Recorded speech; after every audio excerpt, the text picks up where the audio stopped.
Hello, everybody. I'm Alexis Brink, and it's a privilege to be here today with Dr. Emily Keller. And she will be teaching a workshop September 14 from 12 till 2 Eastern. And the workshop is called The Healing Power of Play Through a TA Lens. And yes, it's a privilege to be with you. Welcome. Thank you for having me. I will read a little bit of who you are. So Dr. Emily Keller, a TAPI, offers play therapy services, training and supervision from her office in Livermore, California. She specializes in using expressive arts, such as sand, tray, and painting, to help children and teens explore and understand their inner worlds. So that seems like very important work. And so I would like to have a little chat with you. What brought you to transactional analysis? Well, I first learned about transactional analysis in my graduate school program in the 90s. And then shortly after I got married, I we employed a marriage therapist, and she primarily used transactional analysis with us. And that was the first time that I really experienced the power of this theory and decided that it was well worth pursuing studying. Okay, great. And which TA concept do you use mostly in your practice? And could you give an example? Yeah, there's so many. Just briefly, of course, the idea of the power of being with, and that being and doing are both important, especially being in relationship and trusting the power of being with in a way that validates another person's autonomy and their right to be respected in relationship, the power of that to heal. Um, Another one, especially with parents, because I never work solely with the child. I'm working with the family system in some capacity. I really use the concepts of ego states and strokes with them to help change family dynamics. And in practice, and thinking about this and the example I wanted to give, one of the main concepts that I use that I find is really helpful, especially on when deciding to choose a specific or create a specific intervention to get a result that I'm hoping for in therapy. And that is the concept of, let's see, feelings and how feelings can be layered over other feelings. Authentic feelings will have a racket feeling instead. And the example I'll use is that I was working with a child who was 8 at the time, and their parents were divorcing. And the feeling this child was stuck in was anger, and it was very disruptive to the family system. And I thought, boy, there's a lot of sadness underneath, and we're not getting to this. And in thinking about the purpose that anger was serving as a cover emotion, I thought this is probably a way to feel empowered in a situation that this child is not feeling power at all. And so we got some plates, or I went out and bought some plates. Then we came back and painted them, and they got to put whatever they want on the plates, and I didn't have to see it all. And then we went outside, and I found a way to safely, with protective eyewear and glove wear and covering the plates and a way to clean up the mess, just start smashing plates.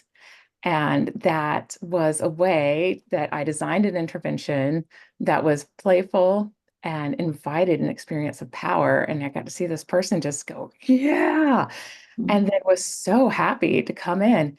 And the next thing I knew, the child in the playroom, when we got in, said, I think my brother's kind of sad about this. And I knew that this was the beginning of basically the end of our therapy, because we went right into the next session, right into sadness and processing the grief. And before I knew it, the parents were getting in touch with me and saying, I don't know what you've done, but everything has changed. And so that's just one small example of how I used the theory I know from TA to design an intervention that really helped not just the child, but the whole family system. Mhm. Well, that's a wonderful story, and it actually answered a lot of the next questions, honestly, this example.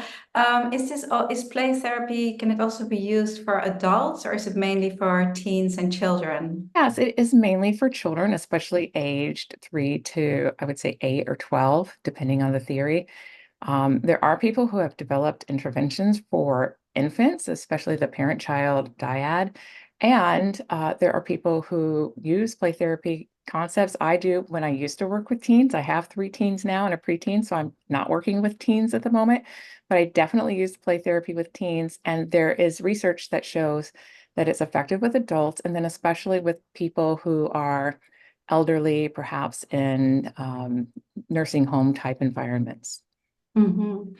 Okay, thank you. And in your workshop, will there be exercises that you will teach the participants? I will have exercises. I've been doing play therapy webinars since before the pandemic, and so I've just thought a lot about how to make webinars more enjoyable and fun, especially since I do so strongly believe in the power of play, not just to heal, but to invite learning and experience and insight. So I will have some playfulness embedded into the work. Yes, well, it really sounds like a creative process, which is always so important in healing anyway. It is, definitely. Can you tell us what will students walk away with when they take your workshop, and can they use play therapies? Can they start to use it in their practice after taking your workshop?